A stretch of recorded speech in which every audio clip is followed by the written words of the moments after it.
Our village lay deep within the mountains, hidden away from the outside world, where ruby mines ran through the earth. There was an old legend that said if one could craft an entire bed from ruby and sleep on it long enough, it would grant eternal youth. Ruby was rare and even harder to mine, but that was exactly why our village was so prosperous. Yet for all our wealth, our village was a strange place. There were no men here, only women. I had 2 older sisters, but I should have had 3 older brothers as well. They were all drowned at birth. I witnessed the execution of a male infant once. The boy had just been born when they covered his mouth, not allowing even a single cry to escape. Men are born wicked. If their cries anger the mountain spirit, our clan will be destroyed. They carried him to the deep pool at the back of the mountain and tossed him in. The baby struggled for only a moment before sinking beneath the surface with a faint gurgle. I crept behind them and peered into the water. The pool was vast, filled with skulls that had been floating there for years. Some were so old they were little more than hollow, insect-eaten fragments. Grandma was the village chief, ruling over everything without challenge. No one dared to defy her. My eldest sister, Lily, was about to turn 18. Soon, it would be time for her coming-of-age ceremony. However, Grandma, who had always doted on her, had forbidden her from attending. When my sister tried to protest, she was struck across the face. Enough. I said you're not going, and that's final. Even though Grandma was 99 years old, her strength had not left her. Lily's cheek swelled almost immediately. Seeing her beloved granddaughter's tears, Grandma let out a sigh. She stroked Lily's cheek tenderly and said in a soft voice, "It's for your own good. Once you've gone through the ceremony, you won't be able to become the chief."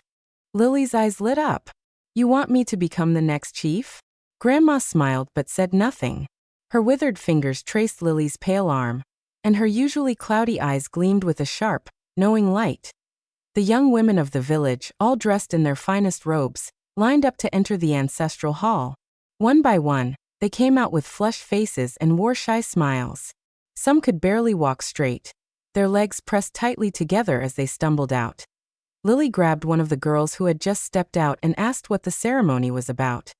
Why did they all come out with expressions that showed both pain and joy? With a warm blush on her face, the girl's voice trembled with an uncharacteristic sensuality. She opened her mouth as though to tell Lily, then stopped herself after recalling something. A mysterious smile crept across her face. "Oh, it's nothing. Just a little pleasure, that's all."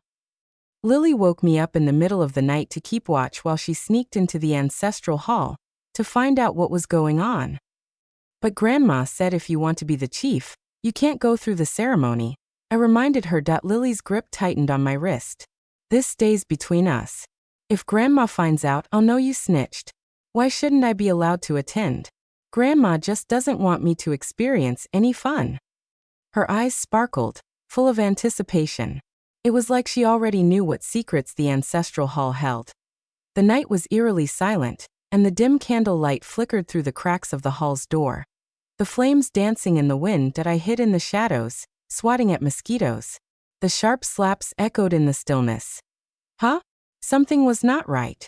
Noises seemed to be coming from inside the hall. I heard soft sobbing too. It was Lily.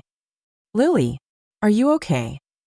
I thought something had happened to her, so I pushed the door to go in, only to find that she had locked it from the inside. "I am fine." Her voice dragged with a strange, teasing rhythm. It was softer than the hum of cicadas on a summer night. The noises inside grew louder, and I could not shake the feeling something was wrong. I climbed up to a window to make sure she was safe. The window was too high.